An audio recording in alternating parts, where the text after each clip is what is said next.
Hello အားလုံးပဲမင်္ဂလာပါဘောဘော art series ကနေပြန်လည်ကြိုဆိုလိုက်ရပါတယ်ဒီနေ့မှာတော့ကျွန်တော်တို့အနေနဲ့လက်ရှိဒီညကံမဲ့ပွန်နယ်လီဂါပွဲစဉ်နှစ်ပွဲတွေက live စစ်အသင်းနဲ့စိန့်ပေါ်လီအသင်းတို့ရဲ့ကံမဲ့ပွဲစဉ်ကိုသုံးသပ်သွားမှာဖြစ်ပါတယ်အားကြောင့်မလို့ပြည်သက်ကြီးကလည်း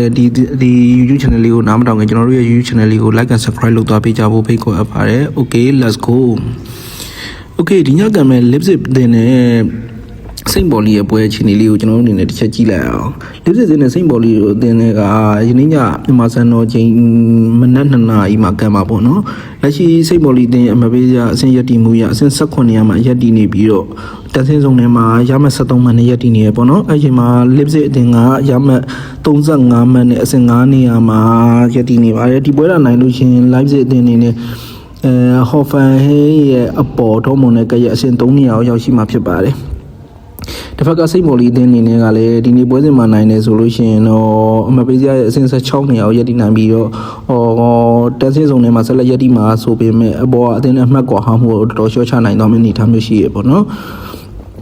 Okay ဒုနှစ်တင်းရဲ့နောက်ဆုံး5ပွဲရလက်ကိုကြည့်လိုက်ရအောင်နောက်ဆုံး5ပွဲရလက်မှာကြည့်လိုက်မယ်ဆိုလို့ရှိရင်စိတ်မော်လီအသင်းအနေနဲ့နောက်ဆုံး5ပွဲမှာနိုင်ပွဲတစ်ပွဲမှမရှိဘဲနဲ့3ပွဲတည်2ပွဲရှုံးဆိုရရလက်ကိုပိုင်ဆိုင်ထားရပေါ့နော်တစ်ဖက်မှာဆိုလို့ရှိရင်လည်း live စစ်အသင်းကနောက်ဆုံး5ပွဲမှာ2ပွဲနိုင်3ပွဲရှုံးဆိုရရလက်ကိုပိုင်ဆိုင်ထားတယ်အဲ့ဒီမှာနောက်ဆုံးကန်ခဲ့တဲ့ပွဲစဉ်မှာဆိုလို့ရှိရင် Hyder Pain အသင်းကို3-9မရှိဆိုရရလက်နဲ့အဝေးကွမ်းမှာနိုင်ယူထားတာကိုတွေ့ရပါတယ်ပြီးတော့တစ်ချက်ကြည့်လိုက်မယ်ဆိုလို့ရှိရင်ကျွန်တော်တို့က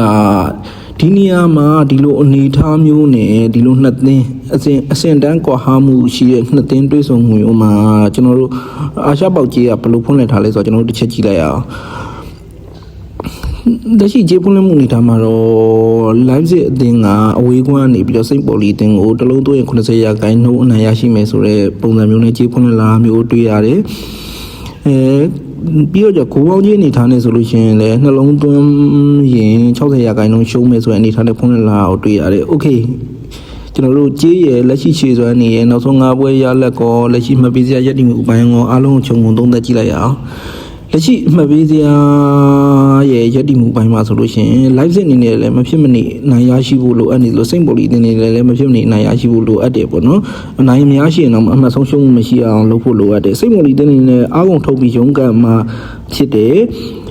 ဟုတ်ပြီအဲ့ဆိုလို့ရှင် live စစ်ကရော live စစ်အနေထားနဲ့ဆိုလို့ရှင် live စစ်ကစိတ်ပေါ်လီအသင်းကိုနိုင်ဖို့ရတအားတော့ခက်ခဲတဲ့အနေထားမျိုးမရှိဘူးဗျဘာလို့လဲဆိုတော့လက်ရှိလူစင်းစုဖွဲမှုကိုခြေစွမ်းကိုစိတ်တဲ့ပန်းဆိုင်ကlive စစ်အသင်းအမြင့်ဆုံးအနေထားကိုပြန်တန်းနေရတစ်ဖက်မှာပြန်ကြည့်ရင်စိတ်ပေါ်လီအသင်းကတော့စက်ညင်ဘက်အနေနဲ့တန်းစင်းစုံထဲမှာတဝဲလေးရုံးကန်နေရတာပေါ့နော်အဲ့ဒါကိုတလုံးသွင်း90ရာခိုင်နှုန်းစားရမယ်ဆိုတဲ့အနေထားကတကယ်ကို live စစ်ဘက်မှာနေခြင်းစရာအနေထားမျိုးပါပဲOkay တစ်ဖက်ကနေလှည့်ပြီးပြန်ပြီးစဉ်းစားကြည့်အောင်အဲ့လို live စစ်ဘက်ကနေခြင်းတဲ့အနေအထားမျိုးမှာဘာဖြစ်လို့ဒီလိုကြေးမျိုးကိုဖွင့်လှစ်ပေးထားလဲမဖြစ်မနေနိုင်ဖို့လိုအပ်တယ်ဆိုရင် live စစ်တရားဘာဖြစ်လို့ဒီကြေးနဲ့ပေးရတော့ရှင်းပါတယ်ဖိုကီကတော့တလောကလုံးနဲ့တယောက်နေကိုနေရဲတယ်ဆိုတဲ့ခံယူချက်မျိုးနဲ့တခုခုအကြောင်းအရာတခုခုကြောင်းမို့လို့ဒီလိုကြေးမျိုးပေါက်ကိုပေါက်တာဒီလိုဖြစ်တဲ့အတွက်ကျွန်တော်အနေနဲ့ယူဆရတော့ယနေ့ညအတွက်စိတ်မော်လီတင်နေတဲ့ live စစ်အသင်းကိုအနိုင်ဆုံးတရေရရှိနိုင်တယ်လို့ကျွန်တော်အနေနဲ့ခံမှန်းရပါတယ်အဲ့အတွက်ကြောင့်ကျွန်တော်ကတော့ယနေ့ညအတွက်ကြီးနေထားရော follow အရာကိုယနေ့ညပွဲချန်နေတဲ့အကြိုက်ဆုံးတစ်ပွဲကတော့စိတ်မော်လီအသင်းပဲဖြစ်ပါတယ်ပြည်သက်ကြီးလည်းကျွန်တော်ရဲ့သုံးသက်ချက်တွေကိုပြည်သက်ကြီးထင်တာမြင်တာနဲ့ကွဲလွဲနေလို့ရှိရင်လည်းအောက်မှာ comment ရေးသွားလို့ရပါတယ်ကျွန်တော်တို့ရဲ့ YouTube channel လေးကိုလည်း like and subscribe လုပ်သွားပေးဖို့ဖိတ်ခေါ်အပ်ပါတယ်အားလုံးပဲမင်္ဂလာရှိသောနေ့လေးကိုပိုင်ဆိုင်နိုင်ကြပါစေအားလုံးပဲကျေးဇူးပါ